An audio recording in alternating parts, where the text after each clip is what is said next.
Sunday Showdown, a celebration of yesterday's hit. Sunday Showdown, the music you remember. Sunday Showdown starts now.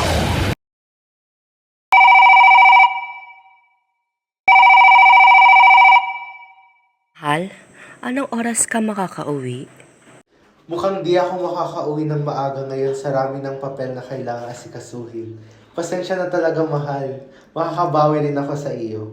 Sige ha, basta huwag mong kalimutang matulog. Salamat, mahal. Magpahinga ka na rin.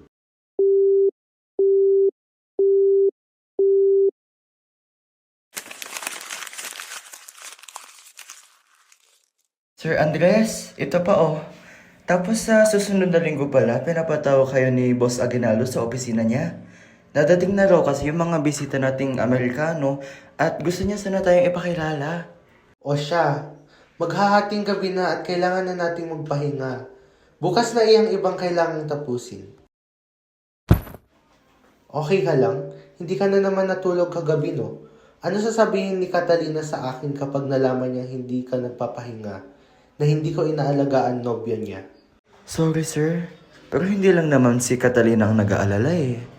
Si Ma'am Gregoria rin po, di ba? Kaya kailangan niyo rin pong magpahinga. Siguro ngayon, nag-aalala na po siya sa kama niyo. Kumain na kaya si Andres? Umiinom pa ba siya ng tubig? Kaya hanggat sa hindi ka nagpapahinga, hindi rin nakakapagpahinga ang isip ng asawa mo, sir. Tama ka naman, kasi dapat karamay mo rin ang asawa mo. O ikaw, kailan ka uuwi? Ngayon na po, sir. Siguradong nag-aalala na rin ang nobya ko. Sige, ihahatid na lang kita ha. Grabe naman po ang isang Sir Andres Bonifacio. Parang manliligaw. Oh, tama na sa biro. Tara na, nag-aalala na sila.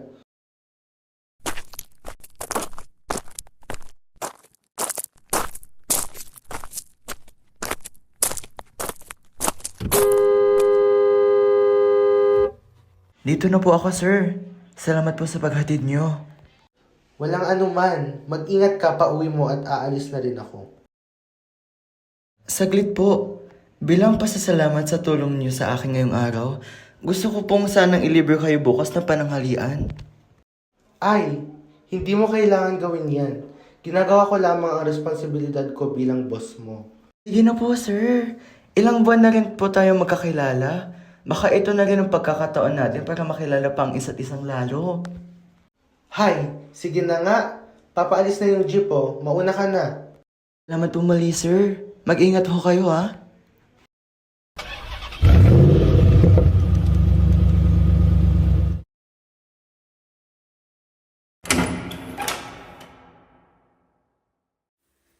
Nakauwi ka na rin. Musta ka, mahal? Eto, iniisip kong sino ba ang tunay mong mahal? Ang trabaho mo ba? O ako?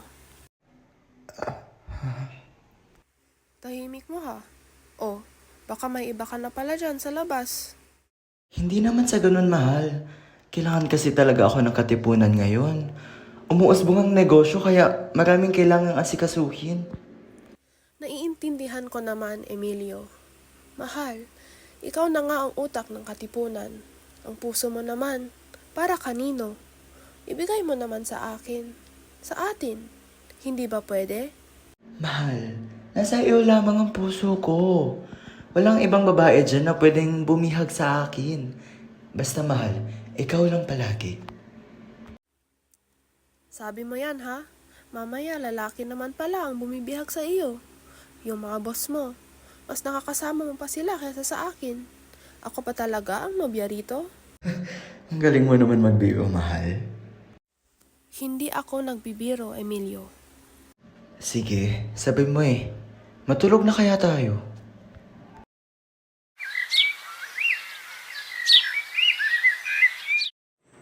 Andres, huwag ka munang umalis hanggat sa wala ka pang kinakaing agahan. Maupo ka muna riyan. Ang swerte ko talaga sa iyo, mahal. Musta ang trabaho? Buti pa at nakauwi ka pa kagabi. May ginagawa dyan, may ginagawa doon. Hindi na ako pinapakawalan ng upuan ko sa opisina. Ang sipag mo talaga, mahal.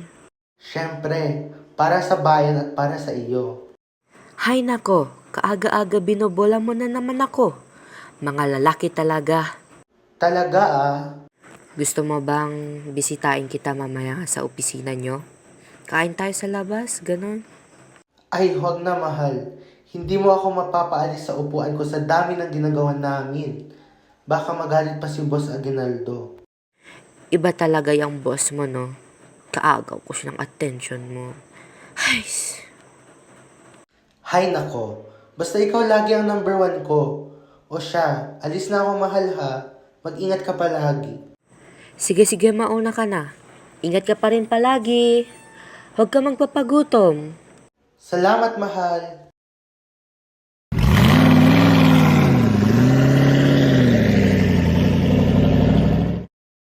Magandang umaga, boss. Gandang umaga, Emilio. Mukhang maganda ang gising mo ngayon. Masaya kasi ako ngayon, boss. Nananabik din ako. Kung ganon, masaya rin ako para sa iyo. Nakakatuwa rin kasi makita kang nakangiti. Magaling ka talaga mambola, boss. Kaya kuhang-kuhang mong puso ng madla eh. Nakuha ko na ba ang puso mo? Lero ka talaga, boss. Magtrabaho na kaya tayo. Mahaba pang araw. Tama, ituloy na lang natin ito mamaya sa hapagkainan. Boss, alas 12 na. Tara na po ba? Sige, tara na.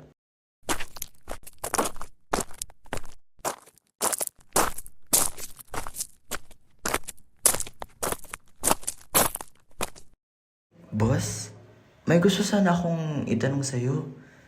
Pwede lang po ba? Sige, ano naman iyon? Mamaya na lang po pala.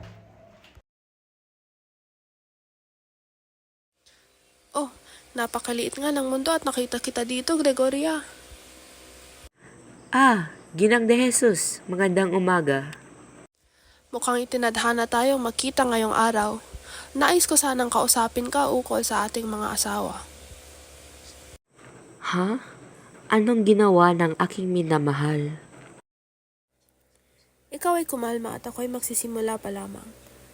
Hindi mo ba napapansin ang pagkamalapit ng dalawa sa isa't isa? Anong pagkamalapit? Trabaho lamang ang magdamag na inaasikaso ng aking asawa. Hindi ba nakapagtataka na anong oras na umuwi ang iyong asawa at palaging wala? At ano ang iyong sinasabi, Ginang de Jesus? Na may namamagitan sa kanilang dalawa? Ako hindi sigurado, ngunit parang ganun na nga. Ano ang iyong minumungkahing ating gagawin? Atin natin silang sundan. Nasaan na sila?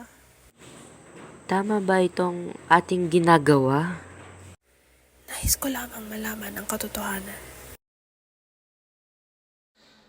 Ito ba'y sapat na? Siguradong matutuwa rito si Gregoria, boss. Sana nga'y magustuhan niya. Naririnig mo ba ang kanilang usapan? Mali itong ating ginagawa. Halika na tayo umalis. Emilio, ukol sa aking sasabihin kanina. Itigil! Gregoria? Catalina? Anong ginagawa niyo rito? Ano itong nangyayari? Aminin niyo na. May namamagitan ba sa inyo ni Andres, Emilio? Ano ang iyong pinagsasabi? Lagi kayong magkasama. Inuuna nyo pa ang isa't isa at hindi kaming inyong iniirog. Gregoria, Catalina, kami laging magkasama sapagkat may sorpresa akong plano para sa iyo, Gregoria. Tama ang kanyang sinabi. At walang namamagitan sa inyong dalawa? Siyempre naman wala. Kayo lamang ang aming minamahal. Nandito lamang si Emilio dahil ako'y nagpapatulong sa kanya. Pasensya ka na, mahal. At sa aking pagkapraning ay dinamay ko pa si Gregoria sa aking kalokohan.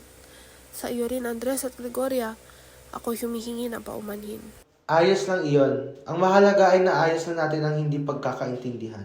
Maraming salamat, Andres. Sa sorpresang ito, ako'y iyong napasaya ng sobra-sobra. Walang anuman, mahal. Ay siya. At dahil maayos na ang lahat, mauna na kami ni Catalina at kami lalabas na rin. Sige. Paalam, Emilio at Catalina. Paalam, Emilio at Catalina. Magandang gabi. Emilio, maraming salamat pala sa iyong tulong. Walang anuman, boss. Kami mauuna na.